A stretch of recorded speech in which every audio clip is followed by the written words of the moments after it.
Is there a chance for more Euphoria moving forward? In terms of the story that we set out to tell, which is a story about addiction and its consequences, this feels like the end to me. So that's it.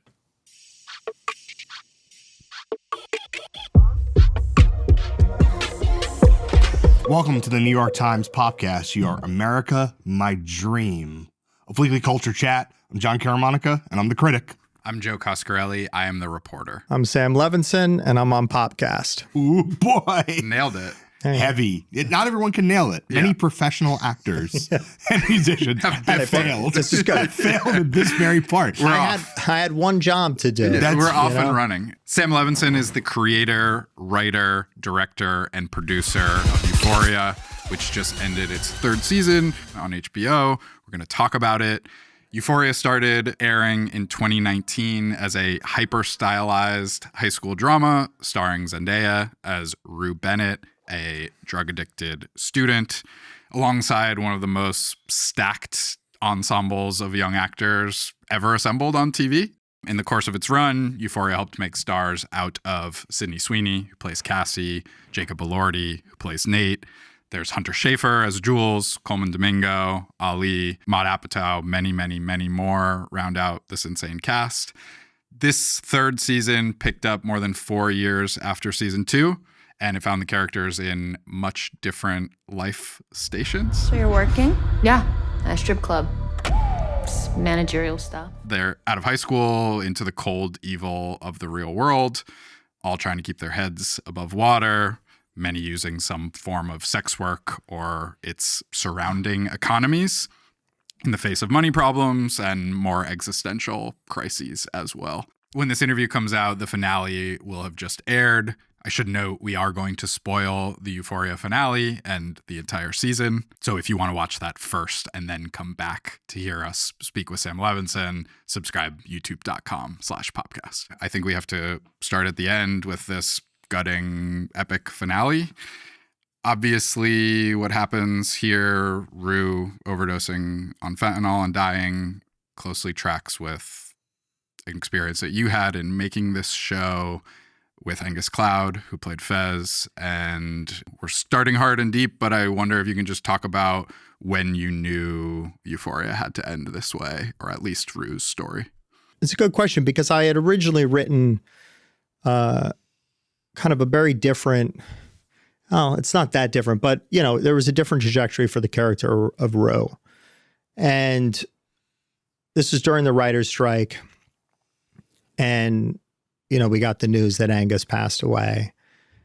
I'd always been really concerned about the prevalence of fentanyl. And, it's something that, we've dealt with over the seasons. But once he passed away, I had to sort of reconceive of the script. And I thought, you can't tell a story about addiction today without the very real consequences. Most people don't get a second chance.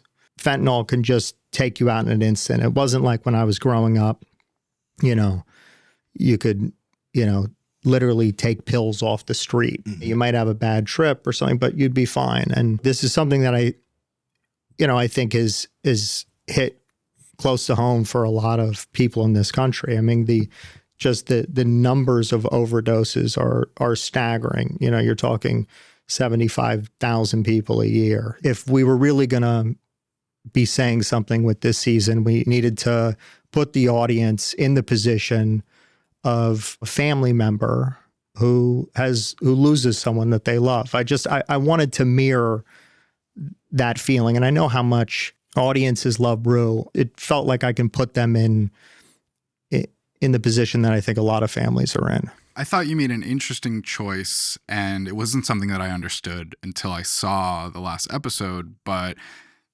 Rue's addiction has been such a big part of the show in season 1 and season 2. And in season 3, it really takes a back seat. Yeah. And there's a couple mentions of whether she's using or not using throughout the season, but you have the sense that it is no longer the most meaningful battle that she's fighting in her life. And then in the last episode, it comes out of nowhere like a huge smack from on high.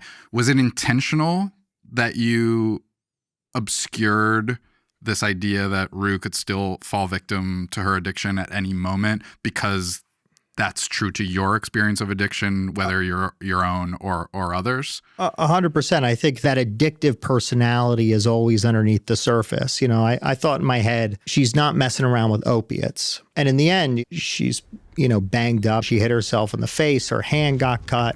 She's looking at her hand and there's this pain there. And I always thought of it as like kind of a window into whatever pain is going on in her psyche, and she feels, okay, I'll just take one.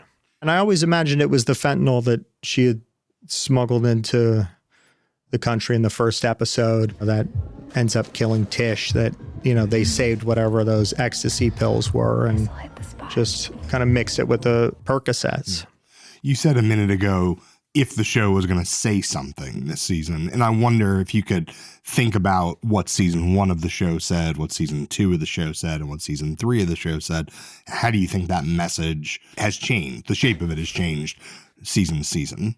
It's always said a similar thing. It's, here's the seduction of drugs, of sex. We shoot it in a very kind of alluring way. And then we show the consequences of it. I always looked at it like the 3 steps of AA, right? The first season is, we admit that we're powerless over drugs and alcohol and our life is unmanageable. Second season is came to believe that only a power greater than ourselves could restore us to sanity. So you see there's these kind of moments of the church, of her kind of wrestling with the spiritual side of things, but it's very much the subtext of it. It takes a back seat. And even in the diner episode. Ali, I don't believe in God. Guess what? God doesn't give a fuck if you believe in him. He believes in you. I don't know. That sounds good, but it doesn't really mean anything. The third season is made a decision to submit our will and our lives to the care of God as we understand him. It's third step and third season. Right. That's a new element. But it ends quite pessimistically. I don't think it is as pessimistic. I mean, I don't know, her at the table in the end, kind of, it's grace. There's a... Yeah, I mean, it's the sort of it's the denouement. Yeah, it's the post-pessimism. But I feel like, I guess I look in Ali's eyes in that moment, and even if he's feeling grateful or even if he's feeling engaged, like there's still something, I don't know, I feel like the hopelessness seems to be hovering a little bit behind his head. Well, I mean, look, we live in a pretty fucked up, world. It's what Lexi says in that conversation with Cassie, where she says, she read the Bible, she doesn't really understand it, but she does know people are always dying, and you just gotta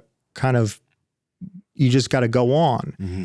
And and I think that there's definitely a fragility there, but it's a renewal of sorts. Maybe if we can kind of get our shit together and take care of our loved ones and maybe believe in something a little greater than ourselves, then we can carve out a future. Mm-hmm. I want to talk about the revenge arc as well. So Ali finds Rue overdosed on his couch, and he immediately straps up and goes to work. Well, he goes to AA. Sure. Yeah. Right. He has a He goes meeting to AA, first. yeah. It's like he has to close the door to open the new one. And express his anger. Yeah, and talk about how he had relapsed and right. kind of lost faith in everything. Yes, I didn't mean to skip a step, as and it then were. And then he saws off a shotgun. Right. And then he saws off a shotgun, and he goes to get payback from Alamo. Yeah. Something that he had told Rue that he would do for her while she was still alive. Yeah. In the 7th episode of this season. And if someone's forcing you to do something against your will, I got a 12-gauge shotgun that can take care of that. It ends in this big duel, a shootout, sort of nodding to the Western themes that have been throughout the season. This anger that Ali is feeling on behalf of his lost protege, his, a surrogate child for him, essentially. It was interesting to me to watch what I felt like your identification with the characters. For so long, Rue seemed like a reflection of you as somebody who had grown up addicted to drugs and tried to work his way out of that. And then seeing perhaps, and tell me if I'm wrong, your identification switch to the elder character. And Ali, and I wonder, were you using Ali's character to channel the anger you felt after Angus's death? I see myself in every single one of these characters, and I have since the beginning. Even Jules in the psychiatric hospital in episode 4 of season 1. That was an experience that I just took from my own life at the age of 11. And so I've always tried to put myself, or pieces of myself or my life or experiences I've had, into all of these characters to make sure that there's a certain level of authenticity. But yeah, I mean, look, I understand where Ali's coming from. I mean, it's a place of, I think, deep pain. And him talking about empathy and the idea that, look, if you can have, empathy as, empathy for the addict, then can't you have empathy for the dealer? I think is a really interesting question, and something that I've certainly grappled with. I think that empathy without limits starts to lose its kind of moral shape. And I think that's what he's coming up against, is at what point do you just say something is evil? If you're selling poison to kids and you're killing them, it's evil. And what do you do in that situation? How do you confront it? How do you deal with it? Also, the notion of you, not simply as the creator of the show, but as an individual, as protector. And you've spoken previously about making sure Angus could go to rehab. HBO paid for it. Maybe there are other people in the show as well in a similar situation. Is the protector part of you a dominant force in the creative writer director part, or do you try to keep those things separate? I think life is such a gift, and to lose it that quickly just breaks my heart. And look, I can't help it. I mean, I sit down and I write, and I try to write from an emotional place as opposed to a kind of academic place. And I'm sure there's a large part of me that identifies with the protector, if that's what you're saying. I think even you saying the preciousness of life is a thing that you are in your own mind trying to hold tight to. I wonder how many of the characters in the show are aware of the preciousness of life, and are you consciously trying Very to walk? few. Yeah, exactly. Yeah. So the body count is high in this season in particular. Right. And so for a viewer, is part of what you're trying to demonstrate is your commitment to the preciousness of life by showing how easy it is to toss away. Yeah, certainly. Yeah. You mentioned having to rewrite what you thought was the initial ending of the show that you had worked on in around 2023 in the writer's strike. Yeah, not just the ending, but the whole season. Right. I wonder how much of that rewrite was practical because Angus would no longer be in the season, and how much of it was personal out of a sense of responsibility about the story you had to tell. First and foremost, it was practical. And then, I think I try to find meaning in what I'm about to do, whether it's writing, whether it's shooting, whether it's directing, editing. I try to make sure that it's moving or headed towards something that's, fulfilling and matters to me. I'm curious, why was sex work the right theme and trapping to tell this story? There's so much of this third season, whether it's Jules as a sugar baby, holed up as an artist, Rue working at the strip club, Cassie on OnlyFans. Why did you feel like that was the right milieu to tell this particular personal, meaningful story? Well, a couple of things. One, I think it's in line with a character like Jules, who has this kind of rich inner life. She's very talented, creatively speaking. She goes off to art school. In past seasons, she had, was doing random hookups, in motels. From the very beginning. From the very beginning. And I think that there's something about not just the economy we're in, but the fear of making it as an artist and trading that for security and comfort. I think there's something that's alluring about it, and normalized about sugar baby, sex work adjacent stuff that is, here's a way where she can continue to create with all of the freedom, but none of the risk.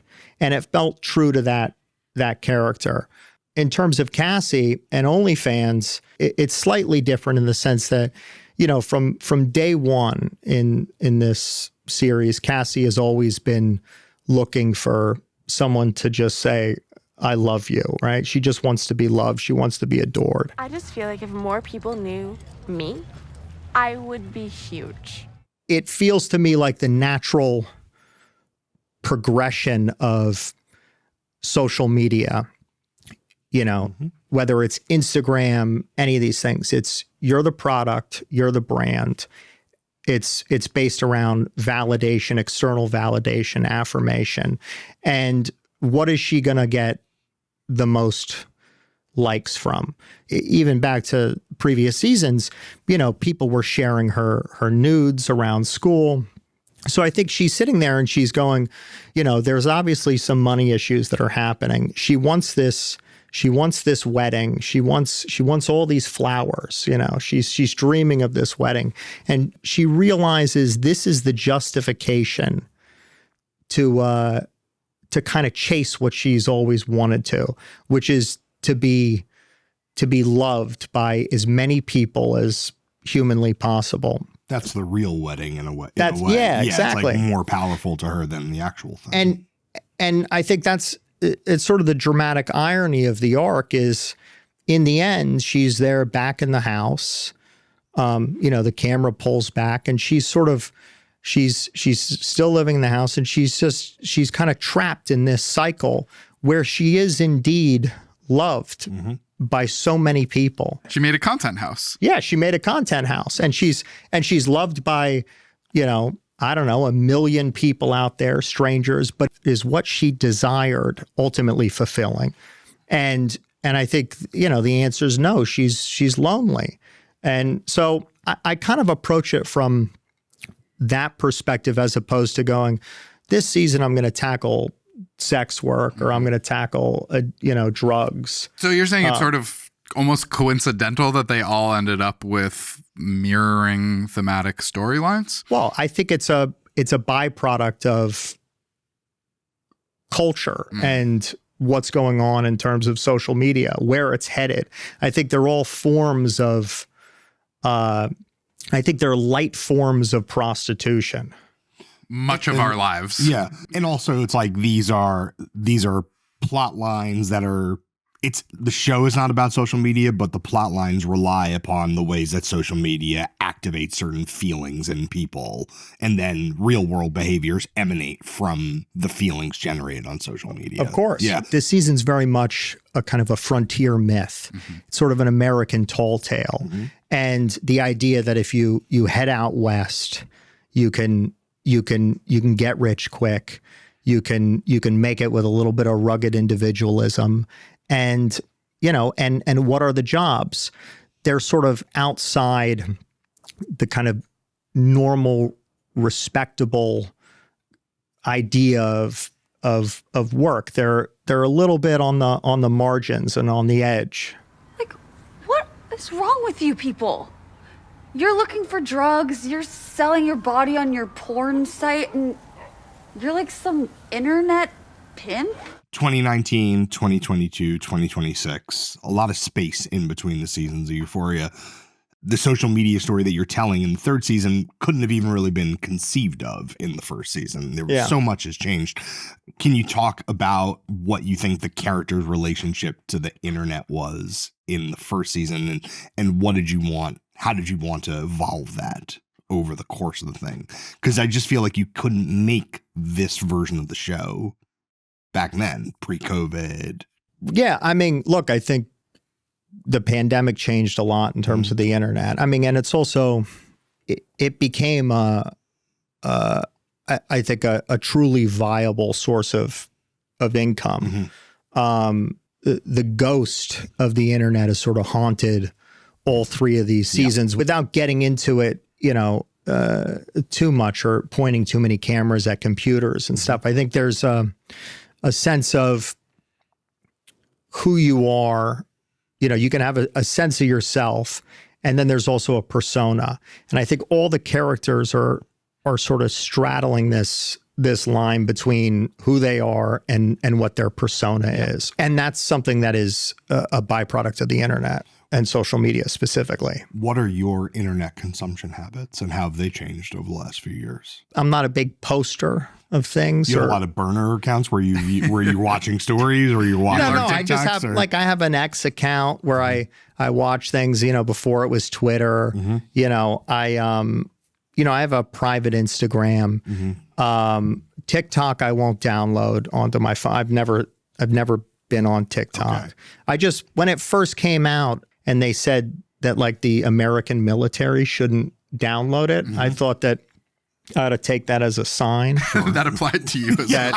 I was like, all right, well, then why can't they download it? Like, that's scary. That's spooky. Well, now we brought it in-house, so it's all good, right? Yeah. That's as far as I understand. Are you on TikTok? Yes. You're on TikTok? On TikTok is not how I would describe it. No? I use it for work. Right. But I'm not, I don't spend personal time on TikTok. Have you noticed like real shifts in I've noticed real shifts in Jon from his time on TikTok. less present, doesn't talk as much, you know. Sound like my family. My parents love TikTok. Really? Yeah. Are they posting, or they're just viewing? No, they're not posting. But You my never dad always says, you know, I saw this kind of this girl's able to do these kind of, you know, Fred Astaire style dances. I mean, it's pretty amazing. Cool, you know, right. I mean, very talented people on there. You know, Your father, a filmmaker, for anyone who doesn't know, Barry Levinson, legendary filmmaker. And I find most people who care about cinema are anti-social media or have some knee-jerk you think that there's like a strong conservatism. Yeah, I do. I do. Yeah. I mean, look, Scorsese makes some good TikToks with his daughter, but outside of that, I feel like people worry about what it's doing to attention spans in terms of but I'm not people sitting down to watch a movie or a show or read a book, God forbid. But I'm not, my issue with TikTok and social media doesn't have to do with attention span. It's not. I don't see it as a competitor to filmmaking in that respect. I do think it's bad for the soul. Right. That's deeper, that's my right. conservatism. It's not about movie to it, theaters. It's about the soul. Can confirm. 100%. You and I spoke before this season aired. I got to see the first 3 episodes early. We did an interview for print about those episodes and what had happened between the 2 seasons. And I'm still stuck on you sort of rejecting my read about a generational divide in this show. And I hear it even from you so far in this conversation. To me, what I took from season 3 is these young people coming out into a world that anybody older than them, anybody older than Gen Z, I would say, have left them rubble, ruins, no opportunities. All we've left them is the soul-deadening internet and a frontier spirit of go figure it out. Like Nate could have just as easily been trying to make an app in this season, right? Like trying to be an evil tech guru. That would have been an alt. That's an alt draft. Session Euphoria crossover. But I wonder, you don't feel any sort of, I don't know if guilt is the right word, but at least apprehension about what previous generations have wrought for the youth. Because that to me feels like a big theme of this season, even when it comes to Nate building an old folks home to then make money off of burying all the boomers who are dying. Boomer dies every 15 seconds. You fast forward 10 years from now, it's a tidal wave of death. I mean, I don't know. Is it harder to come into adulthood today than it was during the Vietnam War, World War II, the Great Depression, the turn of the century? The pills are worse and the internet is worse. I don't, as you've said, but maybe those are just eternal issues that just taking different forms. Yeah. Good versus evil. Well, yeah, but it's also like people are more depressed, more anxious than they've ever been. I think a part of it is we live in America. You can DoorDash food to your house. You can log onto the internet and become interested in 100 million different subjects. You can learn about all of human history. You have everything at your fingertips. I don't know if it's like, I wouldn't describe it as the previous generation left Gen Z with ruins. Mm-hmm. I don't know. It feels hyperbolic. I think a lot of people talk about potentially the decline of the American experiment. Yeah. Like we peaked at some point and all we're doing is disassembling what came before. I think if we believe that, it'll become true. But you don't believe that. No. You see hope in the enterprise, the gumption, the kind of frontier spirit, as it were, of actual young people and also the young people on the show.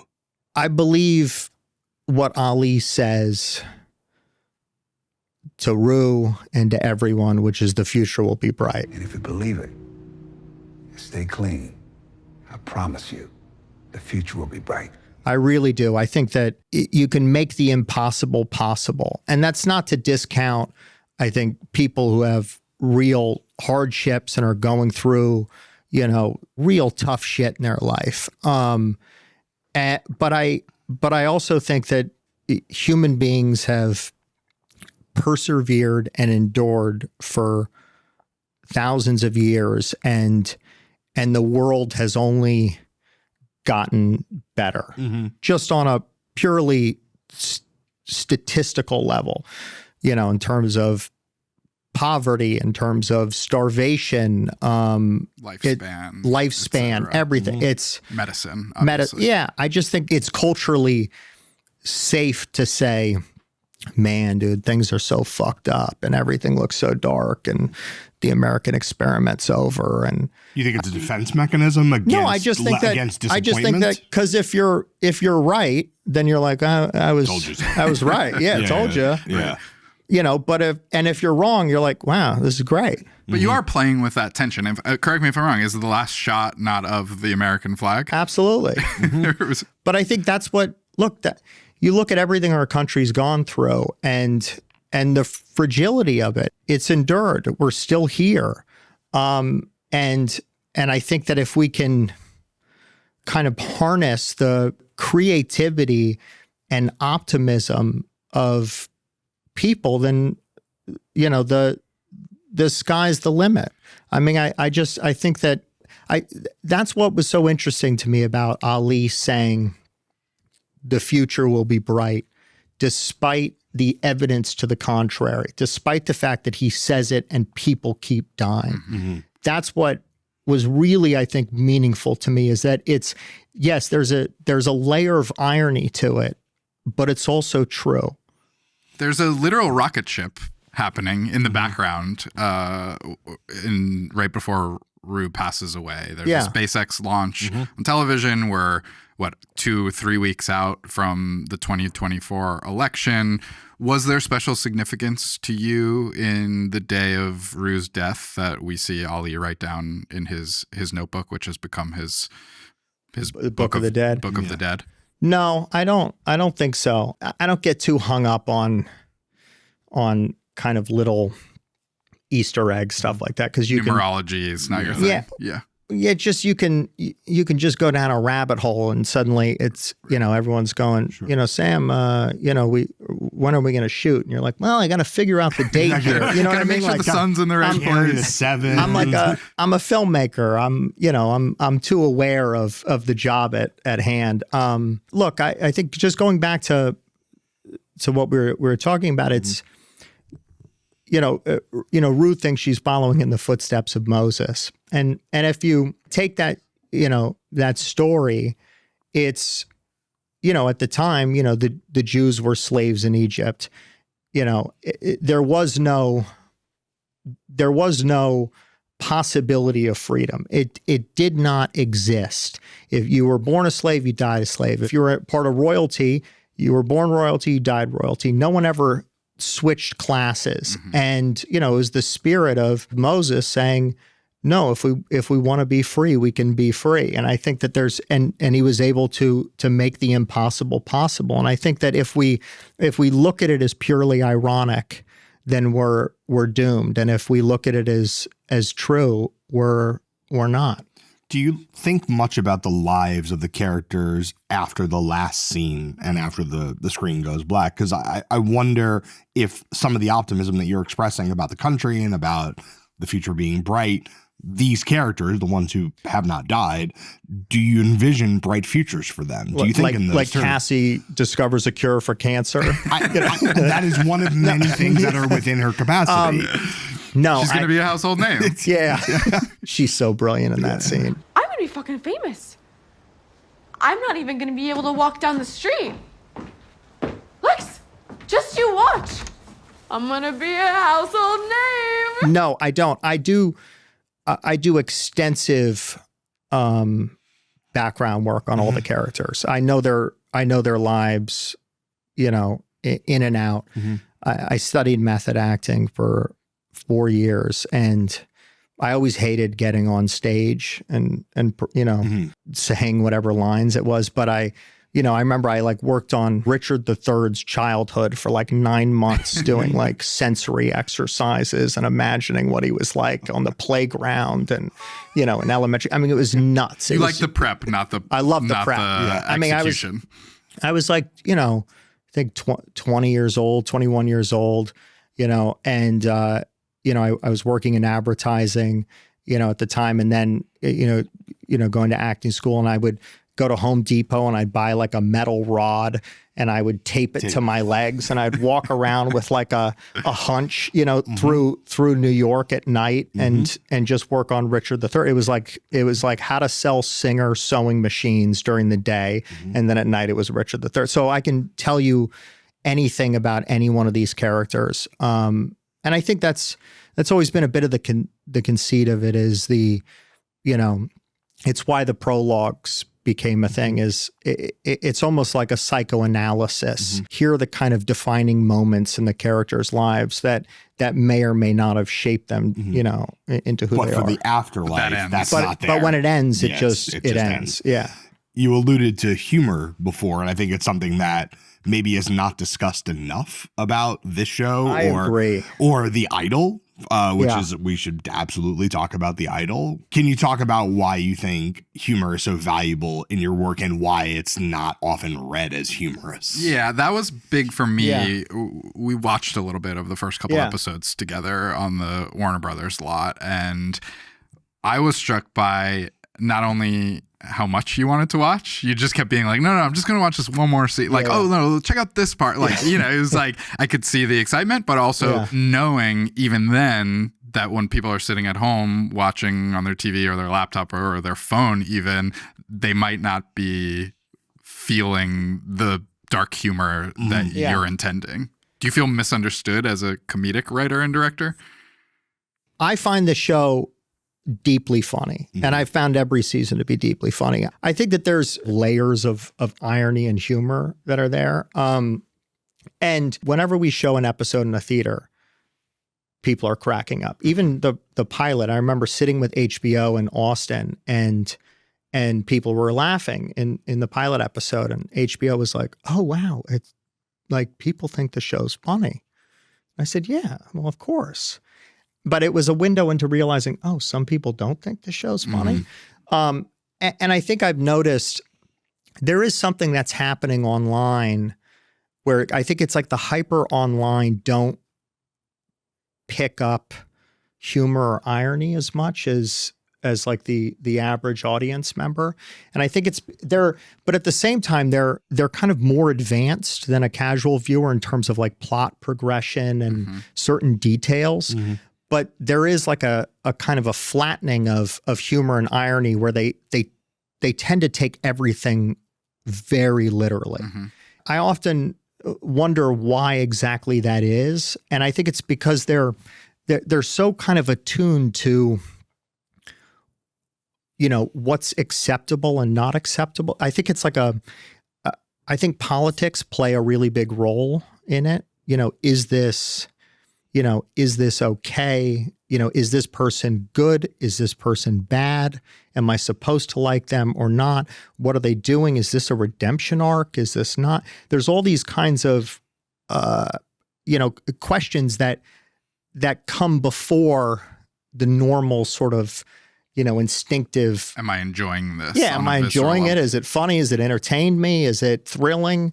And also, am I allowed to laugh at this? That's really the thing, is because I think the nature of the subject matter, there's a first step before the laugh, which is, can I walk in that door and laugh? And what Am I is allowed? this discomfort I'm feeling for? And that's something you've really leaned into and pushed up against as I think the Euphoria snowball has grown and people have dug their heels in about this guy is a sicko. Like whoever this person Which is who also funny. Doing and writing this is a sicko. And you seem to have said, oh yeah, watch me get way sicker. This third season includes essentially every image and slur that you're not supposed to think about or repeat or say or but do. Why not? Well, and that's my question for you, which is, why is it interesting or important to you to do those things on screen in this medium? Because it's a reflection of the world.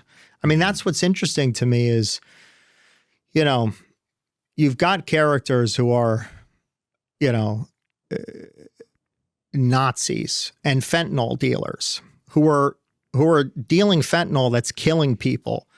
But what certain audience members get upset about is not the fentanyl that's killing people.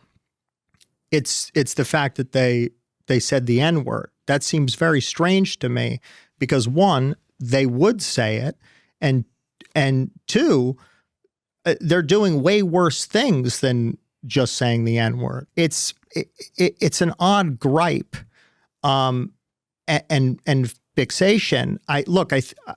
It's part of a larger kind of trend in storytelling that's happened, I think, over the last 10 years, where there's a sort of a utopian mode of storytelling where people would like characters to represent this kind of the most politically evolved versions of themselves so that it can impart some kind of lesson. It's really hurt the medium of film and television, and and worse, it's dishonest. Yeah, the world is coarse. Yeah. The world is coarse and complicated, and that tendency, I sometimes can't help but think of after-school specials in the 80s where everything is oriented towards a lesson or a value set, which then, of course, made people rebel against the value set and the lessons. Right. It's also important to see people make bad decisions on screen because it allows us to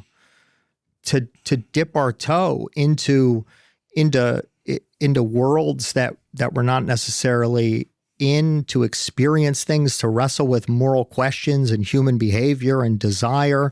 I think it's really important for things not to be, you know, kind of bizarre propaganda pieces. And I don't know how it came about. I mean, you know, there was sort of an era of the anti-hero, you know, from, you know, Sopranos and Breaking Bad and these things. And, you know, I mean, I don't know. Why did it change? I mean, I think there was a perception of the coarseness of American life in the mid to late 2010s that I think created a culture industry that sought to remedy that. And then a lot of what we But are. has it remedied? No, I mean, that, no. you know? And I also think it's sort of false to look Yeah. at culture as a panacea. I think it should be reflective. I think it should be messy. I think that creative things don't have to be morally virtuous. I think to me, they don't have to line up in that way. But I do think in terms of what people were expecting of culture, I think there was a hope towards the end of the 2010s into the early 2020s that perhaps culture could be a corrective for these kind of declining tendencies in American social and political life. But I think what you are doing is truer to the state of the country. Yeah. I also think these conversations do predate even that moment. I think that's the most recent upswing of it. Sure. Of woke 1.0 or whatever you want to call it. But I think of someone like Scorsese, and you mentioned earlier making these things that ultimately may be bad, quote unquote, alluring. And that's something that he's gotten in trouble for his entire career, to the point where I think in his later films, he's often said like, and by the way, this is bad by the end of the film. Sometimes him literally getting up to the microphone in Flower Moon and saying like, by the way, we shouldn't have done all of that. and who am I to even be telling this story? Maybe that's what is missing from At the end of every episode, you should just go, I should just make a cameo. Just a quick walkthrough. Yeah. But I wonder about this idea of how far do you like to go in terms of making this stuff seem glamorous and seem awesome? Because I do think for a maybe less experienced viewer of film or television, it could be brain scrambling to be like, well, this all looks pretty great, much like the first hour 10 of Goodfellas, like this seems sick. So why wouldn't I want to follow in the footsteps of these characters? Look, I think that's a really valid, question. And it's something that I wrestle with. And I know our team does too, just in terms of producers and cinematographers and that, even going back to like the Garden of Eden, it's not like the serpent came to Eve and said, this is going to be the worst decision you've ever made in your life. We have to portray the seduction of these illicit behaviors and in a way that's truthful and reflective of their draw in our own lives. What's most important to me is showing the consequence of it. I mean, Rue says it, I think, in one of, maybe it's the second episode of the first season, where she says, they're doing the drugs under the tent with the, glitter. She said, like, there's, it's like drugs are cool. I know you're not allowed to say it. But drugs are kind of cool. In the same way that like smoking is cool. Or guns or... Yeah, or guns or anybody. Until it's not. And we cut to her and she's getting wheeled out of her house, on a stretcher because she OD'd. And, her family is sitting there in the hospital with her. And we reveal that it's not just that she's hurting herself, but she's in fact destroying the lives of everyone around her. Mm-hmm. So I think it's always a fine line. Have we gotten it right 100% of the time? It's hard to really know, but I think we have shown the psychological, physical, and sort of spiritual consequences of addiction in all of its forms better than almost anything else out there. And that, I think, helps me sleep at night. And is that also that choice of showing it being very alluring, shimmering, attractive, and then consequent? I mean, it's a literalization of addiction itself. I mean, it mirrors the kind of emotional swings of life as an addict, and also tell a story that's reflective of internet culture in the sense that it can swing wildly between, something incredibly, tragic and then something very funny, something that plays more like a romantic comedy to something that's absolutely horrifying. I wanted to mirror the kind of emotional, kind of madness of scrolling through the internet, of just flipping through Instagram. It's a dog video. That's so sweet. Oh, here's like a bar fight, in the Ozarks. You're talking about the addiction aspect, the violence aspect. Then there's the sexualization that's in the show from the very beginning, when these are supposed to be high school characters and they're also young actors. I think there's been a lot of complaints over the years that the show is over-sexualized, that there's nudity when there doesn't need to be nudity. You've spoken about it a bit in the past. Obviously, in many cases, these are adults and creative collaborators of yours. We don't know exactly what's going on behind the scenes. You've worked with intimacy coordinators. Yeah. How do you think about what meaningful consent is for the actors in these scenarios, given that many of them were at the very beginnings of their career or were trying to make a name for themselves, much like the characters in the show, especially in the third season, in terms of what they feel comfortable doing on camera or on screen? I believe very strongly that the best, most honest performances are when an actor feels free and safe. That's how you get a great performance. You can't, if there is any tension, it's almost, the emotion is going to be blocked.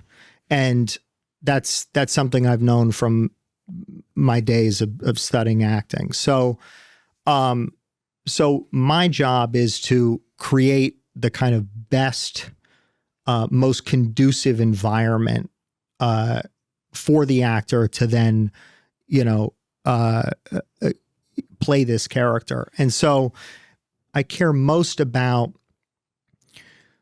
the emotional honesty of it and the well-being of the people that I work with. It's a long game, this isn't some, 5-day shoot, thing. This is seasons and years of working with people. And so you want to make sure that people are protected, they're comfortable. And clearly you've built up that trust. Yeah. We've seen what you've done with Sydney Sweeney this season, especially given how much her star has risen since season 2 and especially since season 1. Can you talk a little bit about what that creative relationship is like to get to the point where she's comfortable doing, the intro of episode 5 in this, which is a montage of her online sex work. We don't see a lot of A-list actresses doing that. Can you talk a little bit about the bond that you guys have creatively behind the scenes that allows for something like that to make it to screen? Well, it's funny, when I first wrote it, I had I thought, well, maybe we shoot all of this and there, we just, we don't have any nudity or, thing. And I was talking to her about, maybe there's ways to shoot around certain, and she looked at me and she's like, "Are you kidding? It's like, I'm playing an OnlyFans model. You're telling me you're going to like skirt around it?" And I was like, "Yeah, okay. Yeah, it's a fair point." And so there's always a discussion of what works best for the character. I think she's a totally fearless actor. She's also just wonderfully professional and, shows up just game every day. And I adore working with her because there's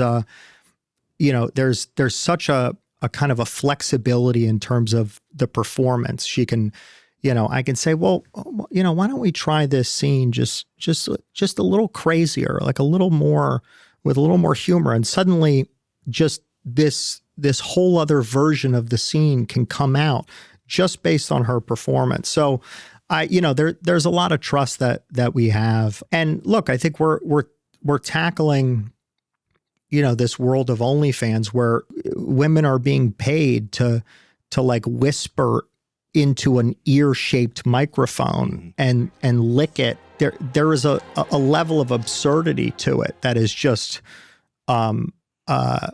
fun. We talk a lot about these actors becoming who they've become since you've known them. And obviously that became a logistical puzzle in terms of the making of this season, with everybody, working on Oscar-winning auteur films or blockbusters in the case of Zendaya, sometimes both at the same time.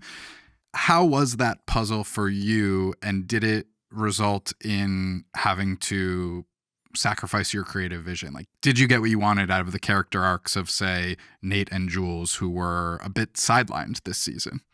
Logistically, it was very tough. We had to cross-board all 8 episodes. It's 178 days of shooting. What does that mean for cross-board? Yeah. So, for instance, when you shoot a show, usually you'll shoot scenes from say 2 episodes at a time.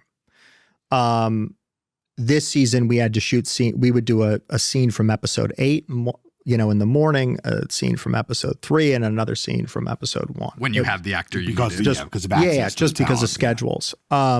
So it made it difficult because we had to go, sometimes you have to go back to a location 3 times just because of the, this actor's not available. So logistically it becomes tough. And then at the same time, you have to keep it all on budget and schedule. So in terms of the story, I tend to look at it more like a film instead of a television show. I understand the architecture of TV where, you have 5 characters and you always tell a piece of their story every single episode. That's not how I've ever really gone about Euphoria. I think of it as sometimes a character takes a front seat, sometimes they take a back seat, sometimes they're in an episode, sometimes they're not. It's whatever the story requires and whatever the engine is. So, in terms of Nate's role, his life and his lies and all of the wheeling and dealing that he does is the engine for Cassie's story, which becomes the kind of the bigger arc of the season.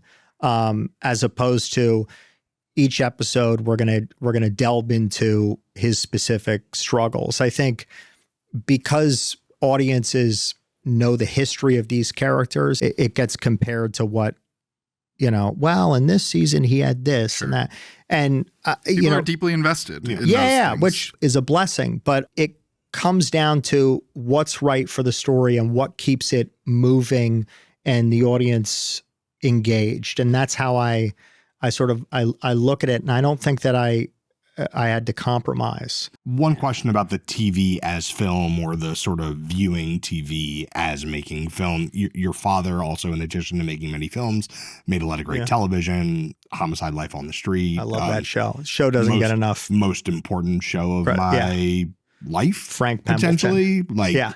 One of the things I thought was so special about that show is it's a procedural, of course, but it's sort of like an art house procedural. I wonder, when you look at the hours of television that your father was making and the hours of television that you're making, are there lessons that you're pulling from what he was able to do in a very different era on a major network, things that you take from that and say, how do I bring that into something more experimental, more outre, and also more risque? I think of TV like a playground, and it's a playground to tell stories that aren't necessarily inside of the structure of a film. A film needs specific things. Anti-hero characters kind of fit better in TV than they do in films. I think a film sort of requires a hero in some ways. And then the other, big influence was Oz. And, Adebisi. Yeah, I mean, yes. Adewale is, when I first met him, I said, you're the reason I did not want to go to prison. This is an early HBO show for our young viewers. Yeah, I just thought, I never want to be locked in a cell with this guy, But in general, I think that I grew up loving movies. That's sort of my main inspiration. And I think of television as a as a place to tell long form stories and to be playful and experimental at times. And so I don't look at it with the hard kind of architectural plans that I think a traditional great showrunner, would. I want to talk a little bit more about your film influence. I pulled this quote, Levinson doesn't violate his characters by summing them up. He understands that we never fully understand anybody. That's Pauline Kael on Diner, your father's movie, which I think also can apply to your work. And I do think in part some of the disconnect with the Euphoria audience can be that a lot of them are younger and aren't coming with the same reference points that you are. I think a lot about Tarantino watching this season and the previous season, but I'm curious about your relationship to Tarantino's work in particular. But I also think you guys like a lot of the same stuff, whether that's Westerns or Kung Fu movies or exploitation films. What kind of primer would you give someone who's seen Euphoria if they wanted to go backwards? This can be a gateway drug, as it were. Yeah. So if people were going to go back through filmmakers, through television, to try to understand what it was you were doing here, what kind of path would they travel? I worked in a video store when I was younger, when I was a teenager. Another Tarantino parallel. Yeah. Yeah. Although I think he was deeper in than you. He was deeper into the clerk life than I was. But in terms of what shaped my sense of humor, I think Todd Solondz was a really big influence on me. I think Welcome to the Dollhouse specifically was a movie that I just adored, and I found it hysterical in terms of kind of sheer filmmaking chops and storytelling through camera as opposed to words. I think, Leone is a big influence. In terms of my favorite director of all time is probably William Wyler. Like Mrs. Miniver, I think, is a perfect movie. Am I right to see some Verhoeven in here? Verhoeven, without a doubt, is maybe one of my... When we talk about these levels of irony. Yeah, William Wyler and Verhoeven are sort of where it... Verhoeven is, I think, an absolute genius, technically speaking, in terms of the craft, but also the layers of irony. In terms of dialogue, I love Preston Sturges. There's no one better. Now, but these are all very kind of disparate. Of course. From a lifetime of loving it's also like what's on the top of my mind at the moment. Right, but I love movies. It's how I learned about the world in some ways. I mean, I don't know if the New York Times accent test, this thing? Yeah, of course. An amazing thing. Okay, so I took the accent test. Yeah. And it was it's about regional dialogue. Yeah. Regional dialect. The results were very strange. It said that I was from Illinois, but also like I've got some Southern thing in me and then another thing in deep. Yep. It was three places that I've, never spent any time in. You grew up in the Northeast. I grew up in Northern California, Connecticut, and then New York. And I was sitting there and I couldn't figure it out. And then I think it was my wife, Ash, said, I think it's possible that you learned words through watching TCM. So, if someone says, it's like someone says Illinois as opposed to Illinois, it might come from like Jimmy Stewart in Call Northside 777. Like it's kind of how I learned about the world. That's how I feel about music. Yeah. No, genuinely. That's how I feel about music. I want to just ask you about the reception of this season. I think the reviews were not kind coming out of the first Well, they batch of saw episodes. the first 3 episodes. Right. And I wonder if you think that the negative reaction from both critics and some fans who are always loud on social media, as we've alluded to throughout this interview, how much of that do you think was about how different this season is, the leap that you're taking both in time and with the characters and setting, taking them out of the high school milieu, and how much of it is external, do you think the reaction to The Idol and the backlash around that colored how people received this season?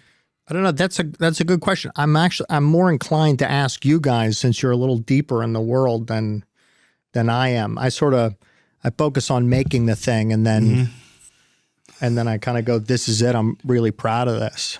I think to answer Joe's question about the relationship between the Idol reception and this, I do think that they are linked, but I do go back to the thing that you said earlier about the humor of the Idol. And I think there's like maybe a misapprehension of the tone of the Idol that perhaps has become hovered over into season 3 of Euphoria.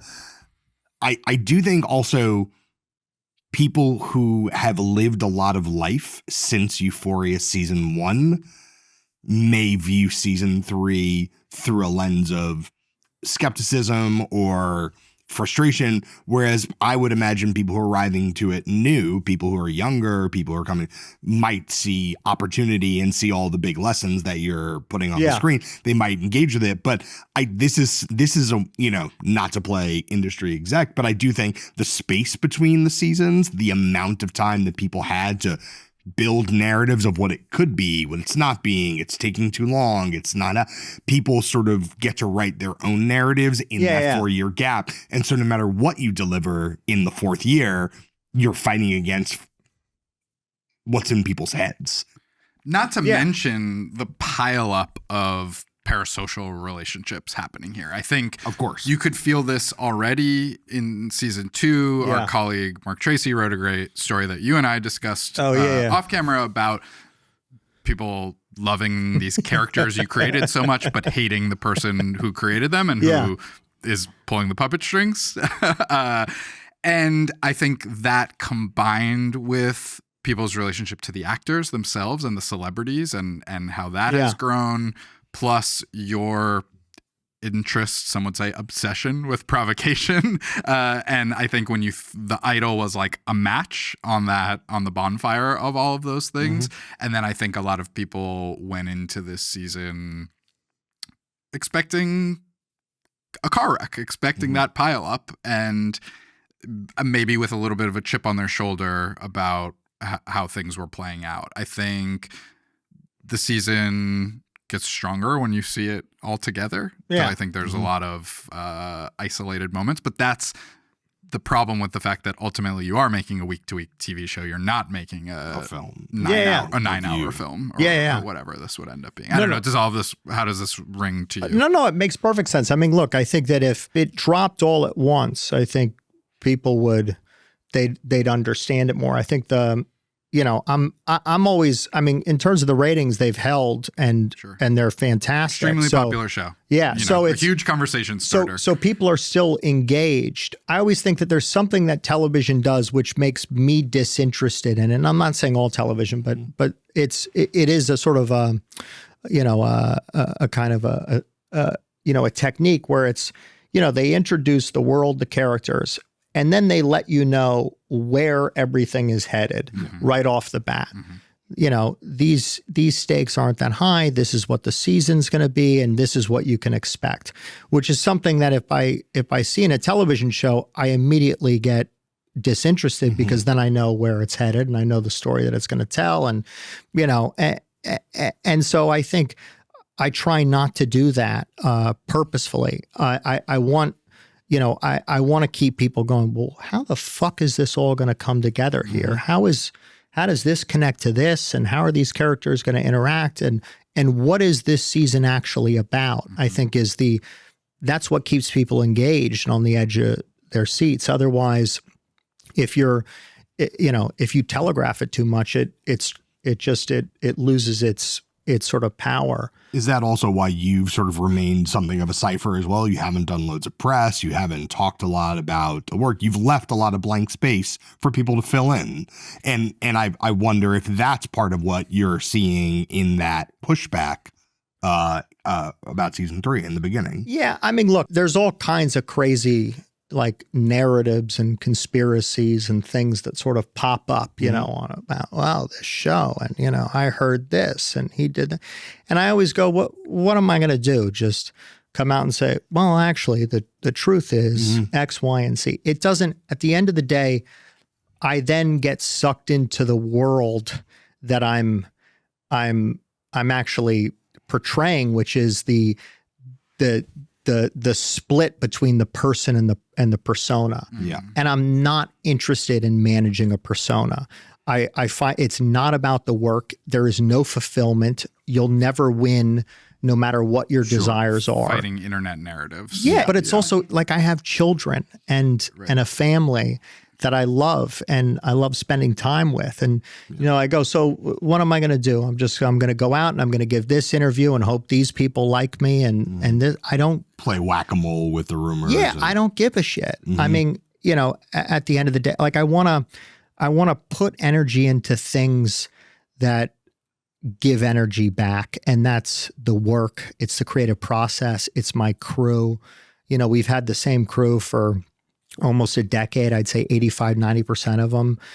You know, these people it's the cast. These people are family. And I love telling stories and I love the process of making something and seeing what kind of creativity is sparked in all of these departments. We're working with thousands of people, you know, from production designers to costume designers, set builders, it's cinematographer, gappers. It's so thrilling.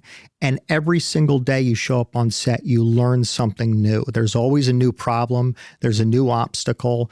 And do you overcome it or do you not? And it mirrors, I think, the story of Euphoria this season, which is there are obstacles and there are decisions you make, and can you overcome it or are you going to get sort of subsumed by it? And so that's my big takeaway from it all is, you know, look, it's nice to sit here and have a conversation, you know, but, you know, I didn't know it would be this nice to, you know, sit here. Well, I didn't, look, you know, but I don't want to do this for day in and day every out, time. you know, yeah. So I have to ask the final question, which is you nor HBO have used the term series finale when it comes to this episode that just aired. When you and I spoke a couple months ago, you left the door open that there might be potentially more Euphoria in the future, but I did not know at the time. And obviously you did not want to tell me that Rue was going to die at the end of season 3.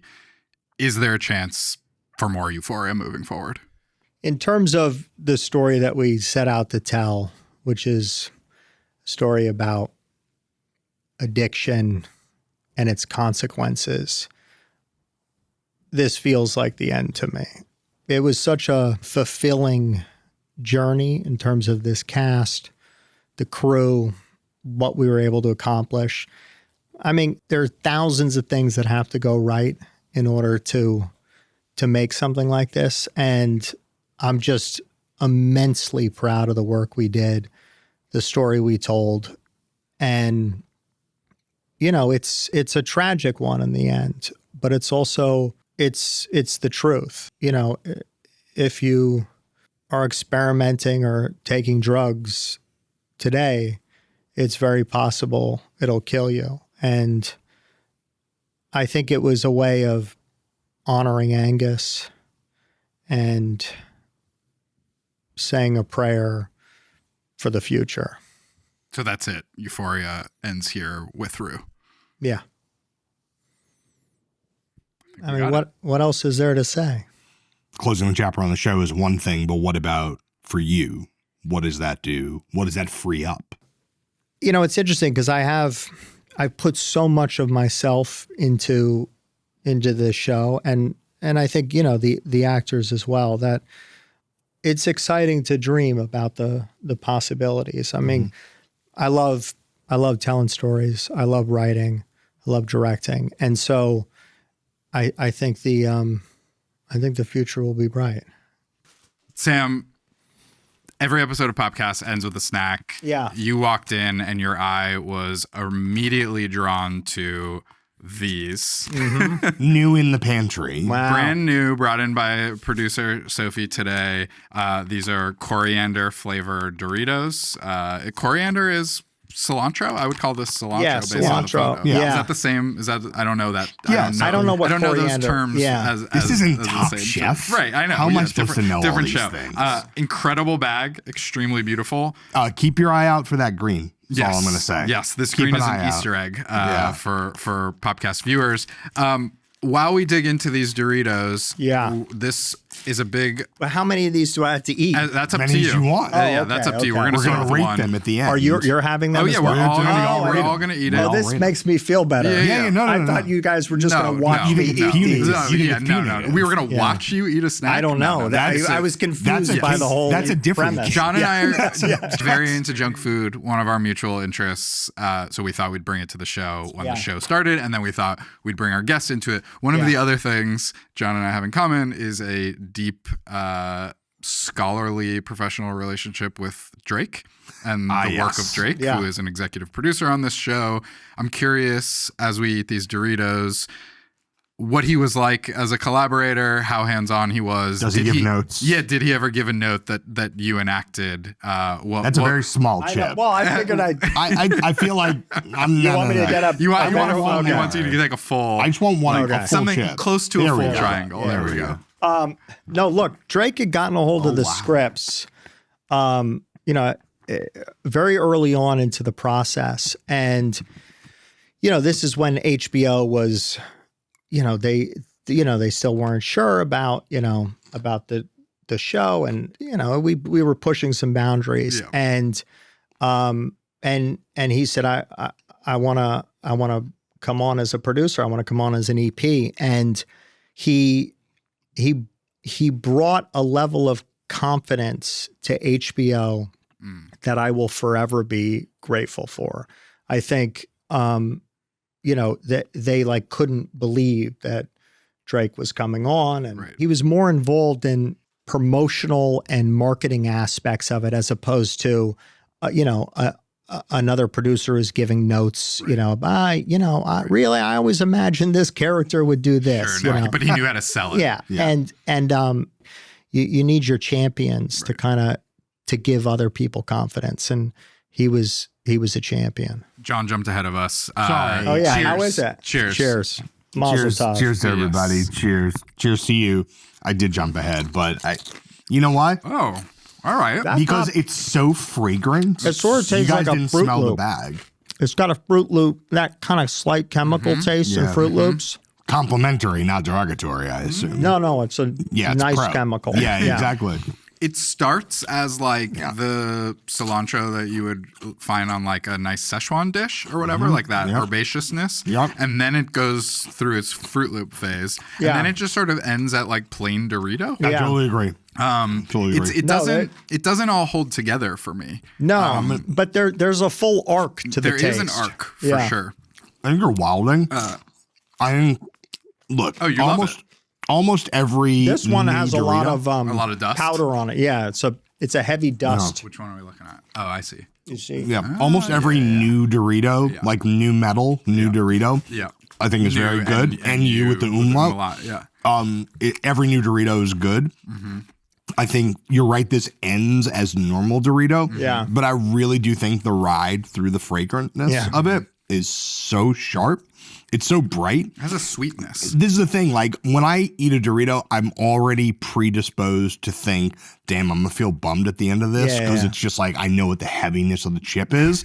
But this starts so bright and so It's really high. bright. Yeah, that it kind of it gives me, it's optimistic. Yeah. It's much like Euphoria season 3. I guess. It's ultimately optimistic. Ultimately, it's an optimistic chip. Right. Yeah, I'm rocking with this. What's your favorite type of Dorito? I'm now partial to purple, the spicy sweet chili one. Yeah. But Cool Ranch, our running joke is I find Cool Ranch spicy. Yeah, it is. Yeah. John has a bit of a sense I of have a sense but of you're a palate. Cool This Ranch has a guy also. spicy kick now that I'm does. My favorite It's a Dorito story. is a West Coast Dorito, is the Tapatio Dorito, which is pretty hard to get out here, but frequently available. There was a 7-Elevens in LA. Yeah. There was a purple one that I found in London, Different than but it was the spicy different than the It wasn't American American purple one, Yeah, send us those. which was pretty pretty good. Was it good? Was it also spicy? It had a little But like kick in a to British it. context. Yeah, I guess so. Before we give our scores, I just Yeah. want to round out the Drake conversation, which is to ask what it was like to be invoked, to have your show invoked in the Drake-Kendrick beef. One of Kendrick's first disses in that back and forth was titled Euphoria. Was that meaningful to you? I mean, it might have been more meaningful sometimes I go through phases where I just tune out all Popular pop culture. Sure. Like I don't see any new movies for a couple of years, listen to new music. And I just, You were underground during that moment? 100%. Convenient. Yeah, very, very conveniently. Yeah. No, it's true. Cause sometimes I get fed up with, there's always this sort of race to see the new thing, hear the new thing. Yeah. And so I turn off the internet and then I was writing, I think. It was summer 24. Yeah. Spring, summer 24. So to be honest, I couldn't tell you one thing about the song. Other than I said, oh, it's named Euphoria. Is this, I said, well, does he talk about the show? And someone said, no.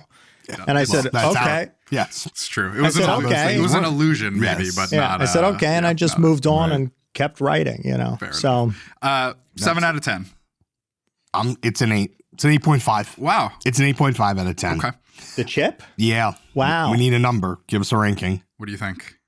I mean, well, what rating? 10 just is on like a perfect Rate out of snack. 10, yeah. a Perfect perfect. snack. Yeah, perfect snackability. I would never eat this again. So it's a 0. Would you eat No, I this wouldn't again? call I would a eat 0. it. I would eat the whole bag. You go to a bodega and buy it. 100%. That's insanity. Thank you. That's totally fucking. Well, why is it sitting here then? We just got it. Why is it We just sitting got- here? Are you really going 0 or are you No, giving I'm a not point going for, 0. For I interest? just Yeah. No, it didn't.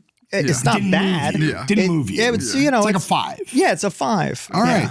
Well, then more for me. Yeah, Yeah. it's true. We did not get to tell the story, unfortunately, about you meeting Scarface at Marshawn Lynch's and Too Short's joint birthday party. 100 years of culture. 100 years of culture, much like podcast itself, 100 years of culture. We'll save it for next time. Sam Levinson. Thank you you for being here. Yeah. What a ride.